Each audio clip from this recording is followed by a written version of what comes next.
Okay, well, thank you everyone for joining today. So my guest today is Dr. Max Bai. He's a researcher at the Political Belief Lab and also a board game developer, although sadly we won't have time to get too far into that. So thank you for joining me, Dr. Bai. Yeah, thank you very much for having me. Really excited.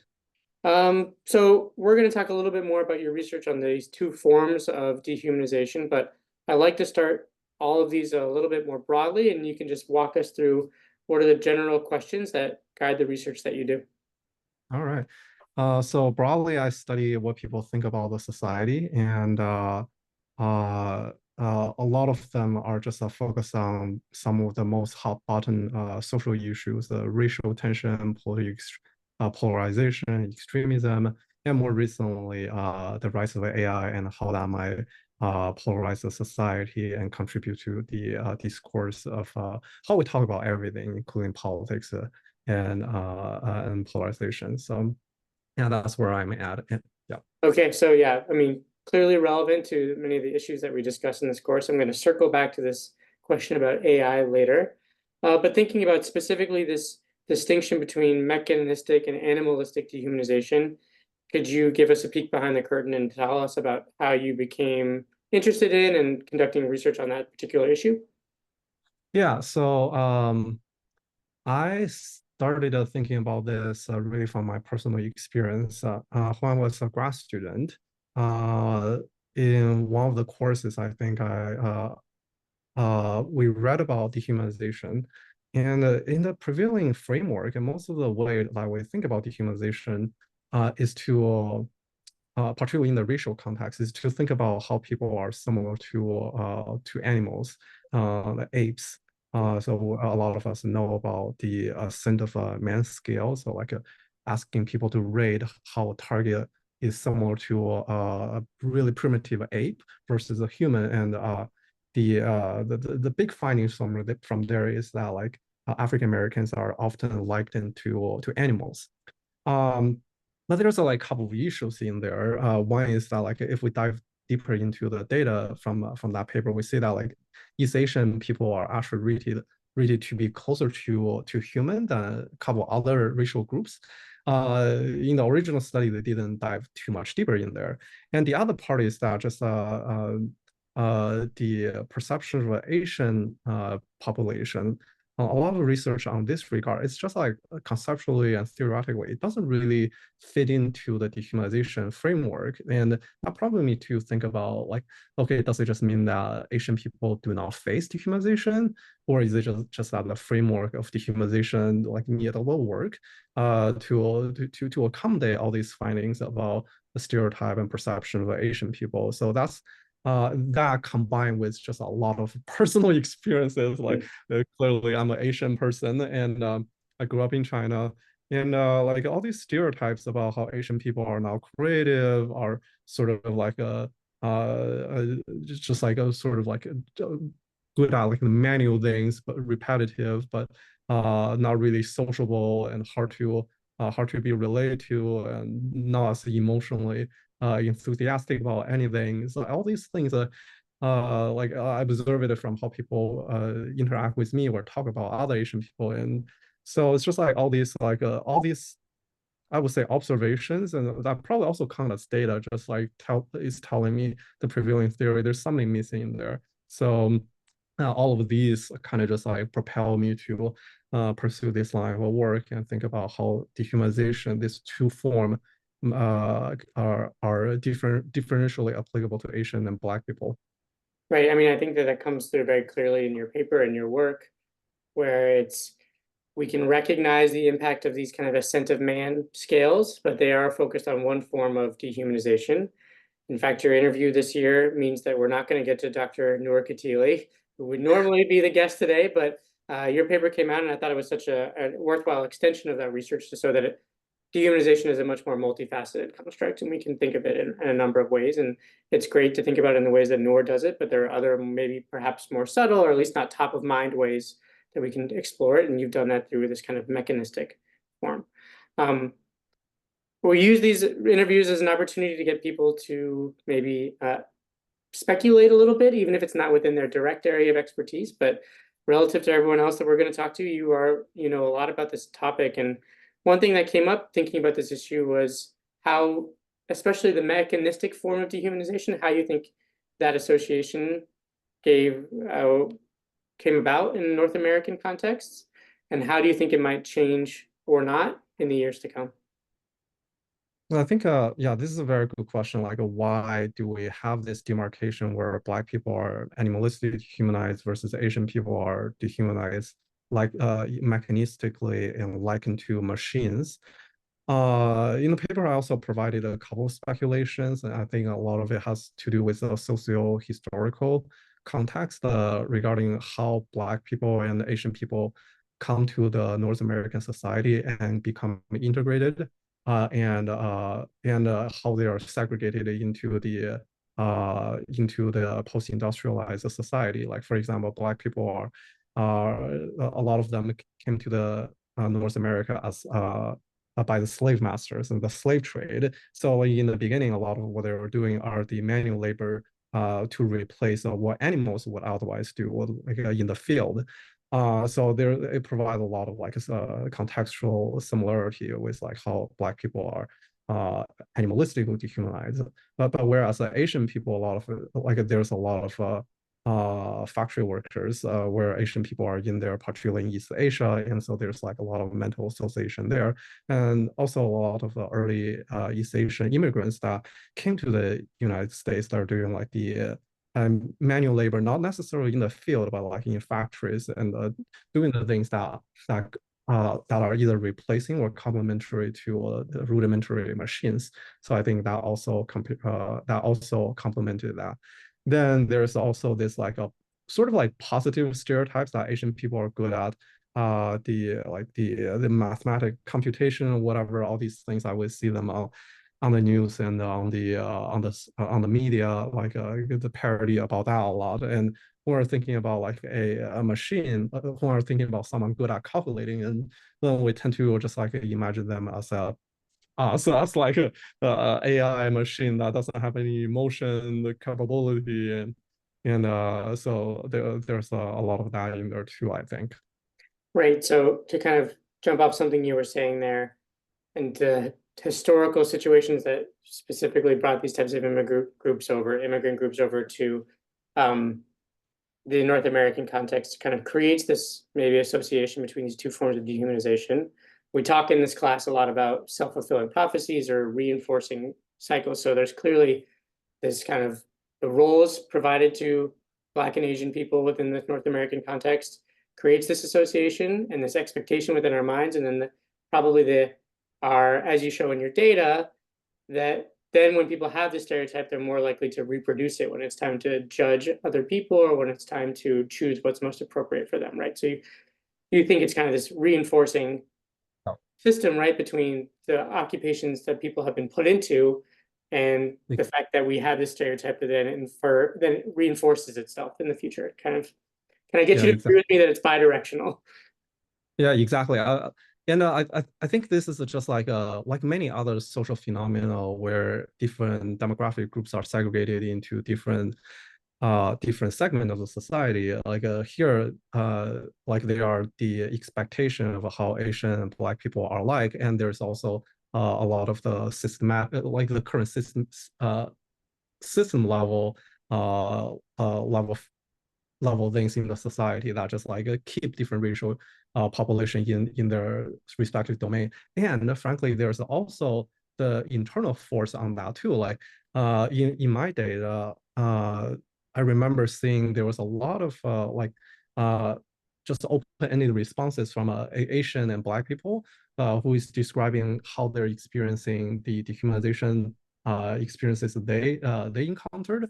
Those data didn't make it to the paper, but like some of them were like just like a Asian participant would complain that like my parents are just like kind of are not interacting with me like in very emotional way. They're not very like body contact is not very much things like when you're referencing that with like what like a white family and Black family dynamic look like, it comparatively feels like it's also less emotional, and that's the expectation you have.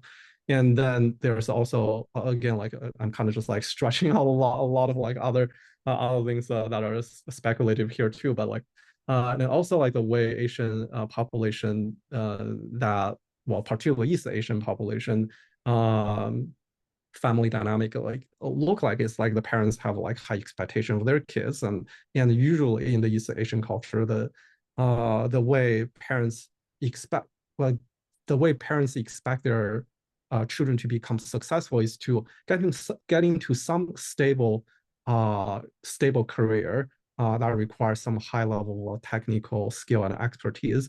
And usually that devolve that uh, make a lot of Asian kids like well feel like like refrain from exploring the creative Mm. aspect of career. Like sure you will see a lot of Asian kids like playing the music or whatever, but their parents never actually not never, but like you don't want them to actually take that as a career. It is a hobby to enhance your life, but not a career. You should become a doctor, become a IT professional, become get into finance, whatever. All these numbers things that doesn't involve much about creativity, and this like internal dynamic also propel this like this narrative like okay, creativity and emotional or whatever expression. These are not the things for Asian people to do. Mm. And that's Yeah. also part of the thing I personally wanted to like break in my own life. Like I really don't want to fit into this like Asian narrative. It's like, okay, I'm not good at creativity and artistic things. Let me create a board game and explain the things outside the box.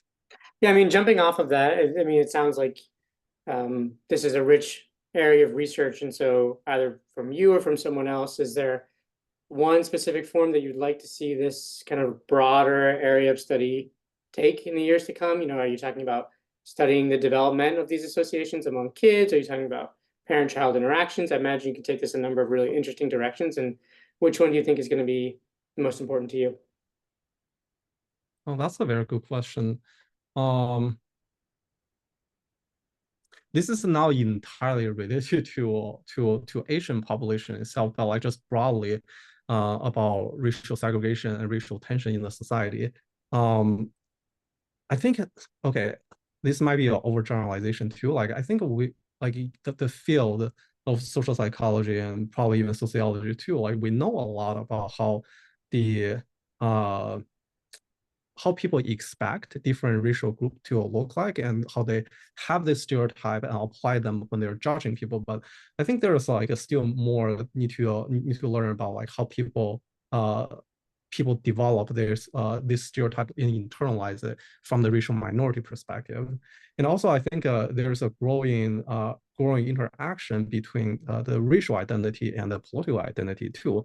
So like for example, this is a different line of research of mine, which I show if we tell people that this racially ambiguous person has liberal racial belief, liberal political belief, as opposed to a conservative belief, perceivers will perceive the racial identity of this person to be black and also visually perceive this person to have a darker skin tone.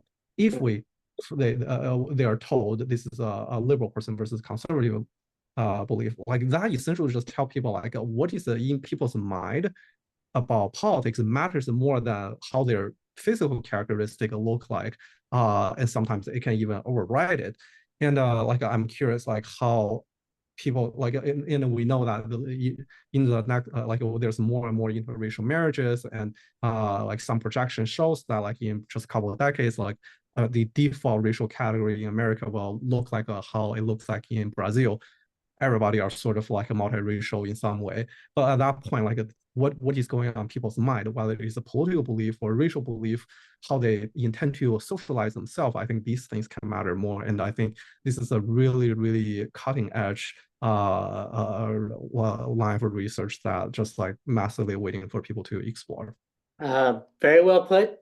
Great advertisement for things that we're going to talk about later in this semester. Things like the development of these associations initially among kids, but also I think what you're getting at is something we'll talk about a bit called, this more intersectional lens. How do our social identities kind of combine with each other to create these kind of unique forces? And you're talking here about racial identity and political identity.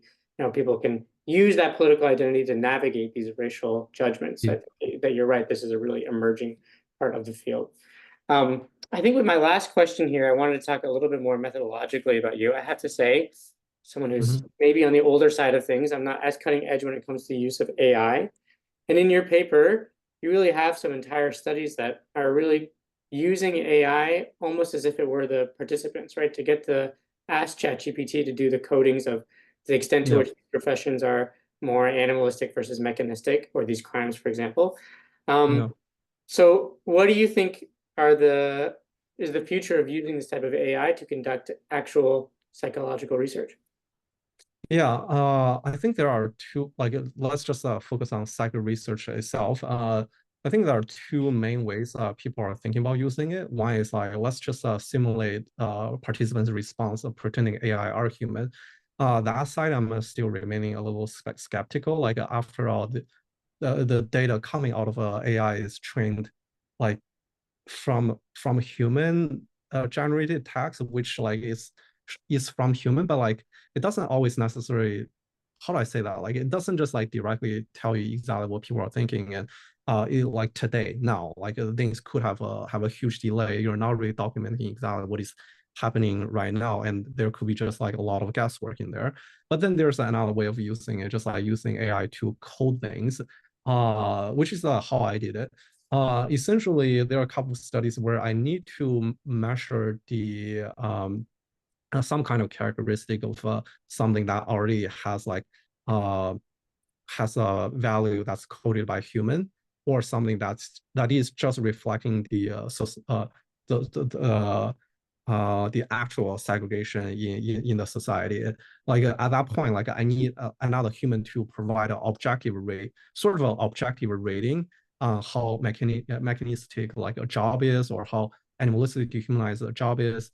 I think, and at that point, I use ChatGPT to code that. Like that, I think is more justifiable in terms of like here I'm not like trying to introducing human bias here. I'm just trying to get that meal in there instead of like having people keep rating it.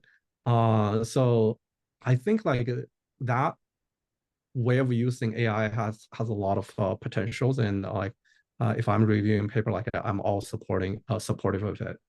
Okay, so to try and maybe re-articulate that, it's ChatGPT or AI might be more acceptable for things like the severity of a crime. How severe is it to steal a soda? How severe is it to hold up someone at gunpoint or something like that? Where you're trying to get this more objective perception of crimes rate on how severe they are. But we're far short of using ChatGPT to say, what should the prison length be for this hypothetical person that I've made up for Yeah, the crime that they've yeah, committed, right? Because that might be subjected to some of these more social biases. But for exactly. more straightforward things like the severity of the crime, we might be able to incorporate ChatGPT in a way that's both faster and maybe more even more efficient or less noisy than human participants. Yeah. And I think if I have to add anything, it's also like, what is the research question here? If like this phenomenon I'm studying here in this particular study is like, say, uh, whether like the DV is the DV is whether there is a racial segregation along the professional along like Asian and among Asian and Black people among this like 400 different professional titles, like then my data should be whatever thing that is reflecting that. So as a result, I grab the data from the Bureau of Labor Statistics. Like that's the thing that give me the most buy in answering this question, instead of like whatever ChatGPT is saying. But like on the particular side, I wanted to know like which dimension of dehumanization those jobs are. Okay, in that case, like whether it's ChatGPT human, it doesn't matter. It's just like I just need something to measure that.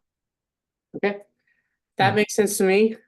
I'm All trying right. not to be too old school about this. I'm going to use it more and more in my research, but it is definitely an exciting new adventure. So thank you for sharing your exciting cutting edge work, both conceptually and this more methodological approach. So thank you very much for your time, Dr. Bai. All right. Thank you very much.